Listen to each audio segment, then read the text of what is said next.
So a radical Republican Trumpist Congressman Madison Cawthorn, who knows nothing about history, nothing about foreign policy, nothing about geopolitics, nothing about economics, nothing about mathematics, nothing. OK, you get it. He has been taking the also very friendly to Russia approach of just criticizing Ukraine, but criticizing Ukraine for things which really Russia can be more heavily criticized for, including lack of democracy and so on and so forth. And this is just beyond parody.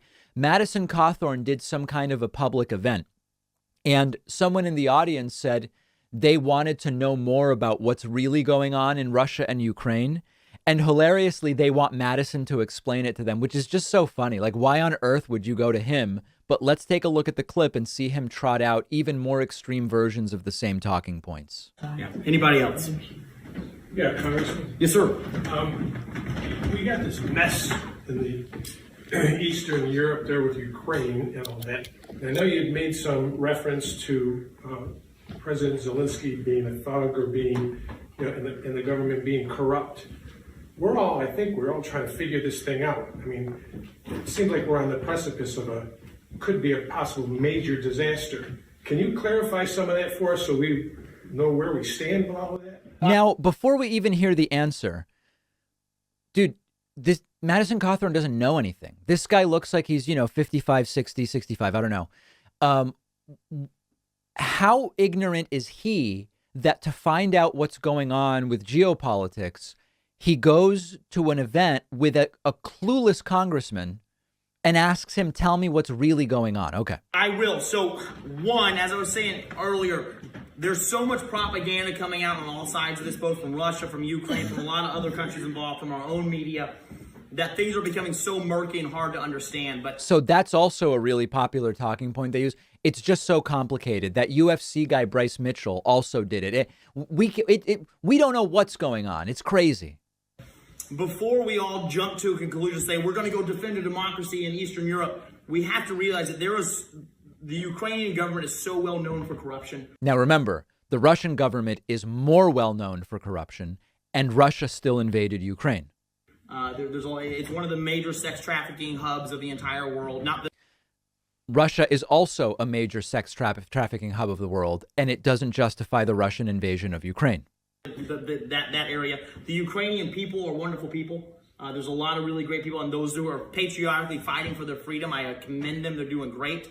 But this is not a country that, I feel like is the shining beacon of what really truly is the standard of a good and clean and transparent government. And Russia is even less a standard of good and clean and transparent government. On any freedom and democracy index, Ukraine ranks far higher than Russia. But either way, Russia invaded Ukraine. So it's not only is he ignoring Russia's record, he's ignoring that none of it would justify an invasion anyway.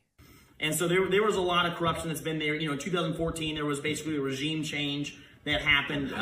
There's just a lot of questions and questionable issues going on there.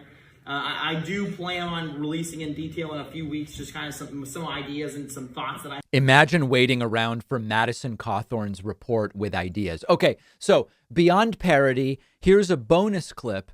Madison Cawthorn, in the context of all of this strife, he mentions the Bible, but he doesn't even know what he's talking about when he mentions the Bible. There would be easy to get disheartened with the things going on, not only in our country, but in our world today.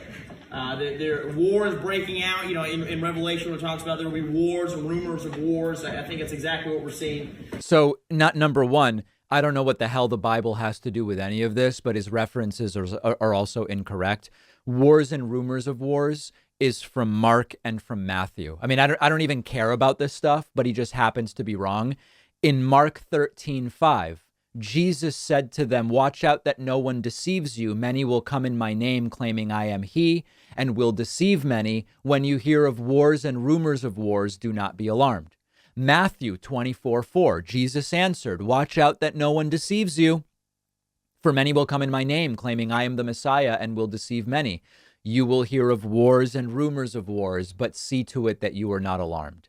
Do they even care that the Bible stuff he's quoting isn't accurate? Does anything matter at this point? When people are going and asking Madison Cawthorn for his view on geopolitics, my instinct is the facts don't matter. We'll have these clips on our Instagram at David Pakman Show. It is a brand new year. Maybe you have goals around getting in better shape, maybe cutting back on sugar. That's why you should check out our longtime sponsor, Magic Spoon. Magic Spoon tastes exactly like the delicious sweet breakfast cereals you loved as a kid, but Magic Spoon has 0 grams of sugar, 14 grams of protein, and only 4 net carbs. So it's perfect if you're doing low carb or keto, or if, like me, you just try to limit your sugar intake. You can build your own variety pack with flavors like cocoa, fruity, frosted, peanut butter, cinnamon, cookies and cream, waffle maple, blueberry. That's my favorite. Magic Spoon lets you enjoy a sweet, delicious snack without the guilt. You can stick to your goals and still treat yourself. And if you don't love Magic Spoon as much as I do, they'll give you all of your money back, no questions asked. Magic Spoon is giving my audience $5 off when you go to magicspoon.com/Pakman and use the promo code Pakman